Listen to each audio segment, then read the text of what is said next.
5 ways to lose weight faster. Kung gusto mong pumayat ng mabilis at maging fit, tapusin mo ang video na to. Alright mga cousins, sa mga bago pa lang sa channel natin, ako nga pala si Asenso Pinoy TV, isa po akong bombero, at the same time aspiring na entrepreneur, at isa din po akong fitness enthusiast na merong more than 6 years na experience sa fitness, no? So ngayon ay i-share ko sa inyo kung yung mga diskarte ko kung paano nga ba pumayat ng mabilis, no? So dati mga cousins, before ako nakapasok sa BFP ay 70 kilos yung timbang ko, which is lagpas ng almost 10 kilos yata sa ideal na weight ko sana, no? Base sa edad at saka sa height ko. So dapat 60 kilos to 62 lang sana yung ideal na timbang ko, no? So nung nakapasok na ako sa BFP ay may training, no, na 2 months na orientation sa region at another 4 months naman doon sa tinatawag naming FBRC, no. So after training, so masaya ako dahil na-meet ko yung ideal na timbang, which is yung 60 kilograms, no. So after training, balik kami sa station at doon na medyo nag-relax yung katawan ko dahil sa training kasi ay magsasawa ka talaga sa mga exercises, sa mga calisthenics kasi araw-araw yan nagja-jogging, no. So nung nasa station na ako ay medyo nagsawa ako sa mga exercises kaya medyo nag-relax. At yun nga makasinso, no, sa loob lang ng 5 months lang ata ay bumalik na naman yung timbang ko na 70 kilograms, no. Medyo napabayaan talaga yung sarili natin, no? At dahil doon ay nagsimula na akong mag-research, no, kung paano pumayat ng mabilis. Kaya ito yung 5 paraan, no, kung paano tayo pumayat ng mabilis at base na rin sa experience ko, no, sa aking journey sa fitness. So una mga kasinso ay fasting, no. So ang fasting ay nire-restrict mo yung katawan mo na mag-intake ng pagkain, no, with a certain amount of time. So example mga kasinso, no, sa ginagawa ko ay kumakain ako ng 6 p.m. na dinner, then kinabukasan wala nang breakfast, no. Kakain ulit ako sa 12 noon. So within 16 or 16 to 18 hours yung fasting duration ko, at tubig lang yung iniinom ko, no. So I skip breakfast, no.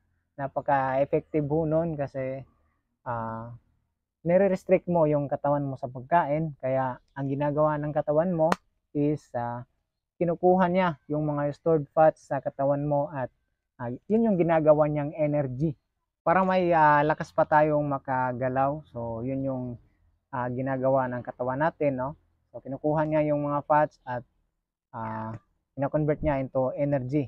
So pangalawang mga kasinso ay eat healthy and real food. Iwasan natin mga kasinso yung mga highly processed foods. Ay, base sa experience ko ay yan yung mga mabilis na nakapagpapataba sa ating katawan. At yun nga, iniwasan ko yung mga highly processed foods at nag-focus ako sa mga fresh at healthy na mga pagkain or snacks, no. Katulad ng imbis na mag-snack ako ng tinapay ay pinapalitan ko yan ng isang apple, no. So yun yung mga diskarte natin. Sa meal ko naman mga kasinso ay nag-focus ako sa mga high in protein, high in fiber at high in healthy fats na mga real foods, no. Katulad ng chicken breast, itlog, mga gulay na fresh, at yung mga avocado, healthy fats, mga isda. Sa drinks naman mga kasinso, no, more on water intake at iwasan natin yung soft drinks, mga juice kasi napaka high in sugar yan. So pangapat mga kasinso ay exercise. So napakahalaga yung exercise talaga sa ating katawan, no. So ako mismo, no, I exercise 3 to 4 times a week, no. So ina-alternate ko yung mga exercises ko.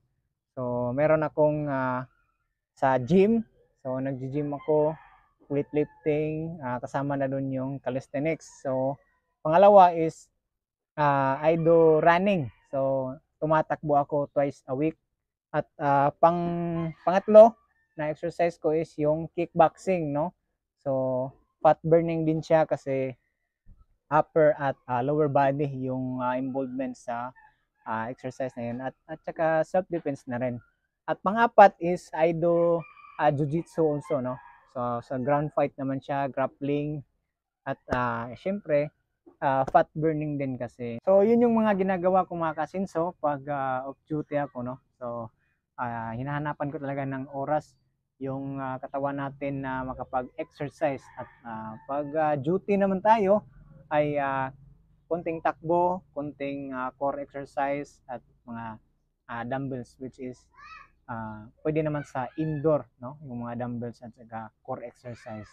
Yung takbo naman, kahit di ganung malayo, basta yun nga, nakapag-exercise tayo. At ang panglimang tips mga kasinso, no, ay ang rest at sleep, yung tulog, no. So sa rest mga kasinso, napaka-importante yung pahinga talaga sa katawan natin.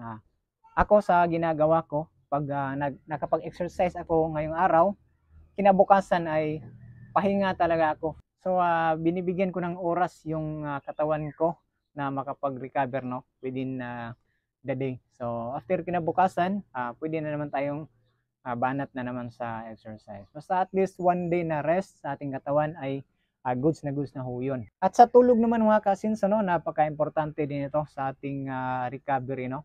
So at least 7 to 8 hours yung tulog natin, lalo na pag gabi. Kasi sa mga oras na yan, dyan tayo nagre-recover ng ating katawan, ng ating energy. So yun, i-prioritize talaga yung tulog.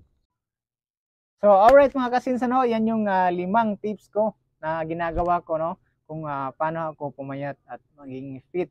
So yung fasting, yung eat healthy foods or real foods, yung avoid high sugary foods and drinks, yung exercise, at saka yung rest or sleep.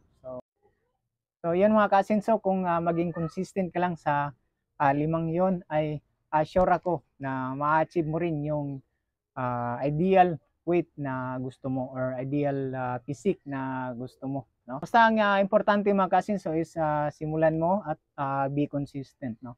So makikita mo rin yung magandang resulta sa improvement ng yung katawan or physique. Kung kaya ko mga kasinso, I'm sure na kaya nyo rin yan. So keep working mga kasinso, bawal tamad, at see you next vlog. Bye guys!